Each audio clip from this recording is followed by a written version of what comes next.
নমস্কার। এই যেটা জল বসন্ত বলছে, এটা যে রোগটার কারণ, এই রোগের কারণ এক ধরনের ভাইরাস আছে, সেটা চিকেন পক্স ভাইরাস। এগুলো ভীষণ ছোঁয়াচে। এই রোগের শীতকালের শেষের দিকে, বসন্তকালে বেশি হয়। এই রোগের আবির্ভাব হলে অনেক সময় তা এপিডেমিকভাবে দেখা দিতে থাকে।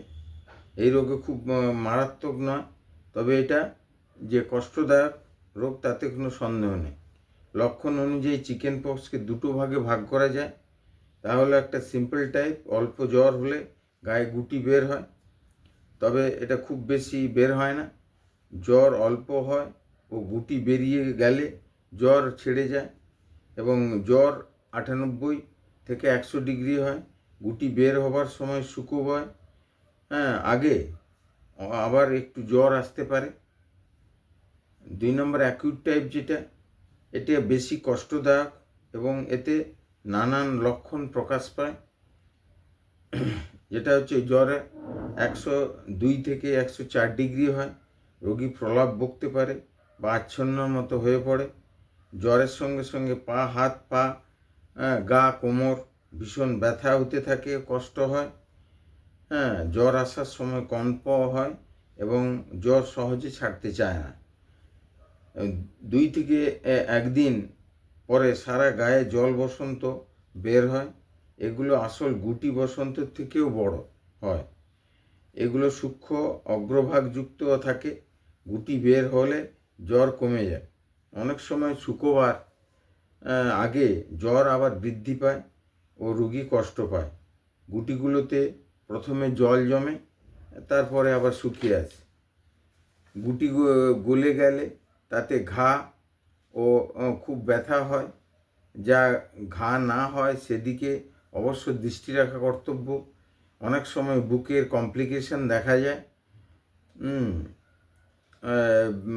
এবং জটিল যে লক্ষণগুলো সেগুলো হচ্ছে চর্মেশ, স্ট্যাফাইলো প্রভৃতি কক্কাসের সেকেন্ডারি আক্রমণ ঘটতে পারে। তাতে ঘা হয় এবং সহজে শুকাতে চায় না। 2 নম্বর হচ্ছে অনেক সময় নিউমোনিয়া হয়, তাহলে রোগ হয় কঠিন, রোগী কষ্ট পায়। শিশুদের থেকে বয়স্কদের ক্ষেত্রে এটি বেশি হয়। অনেক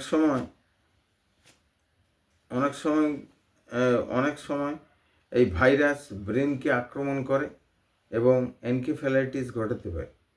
রোগী বেশি জ্বরে প্রলাপ বকতে পারে। এগুলো সাবধানে দেখা কর্তব্য।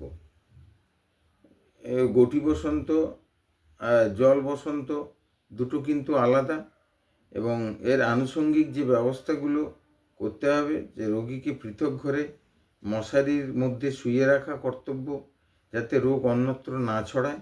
2 নম্বর উচ্ছে বা করলার রস বা উচ্ছে সিদ্ধ দিনে 2 বার করে খেতে দিলে উপকার হয়।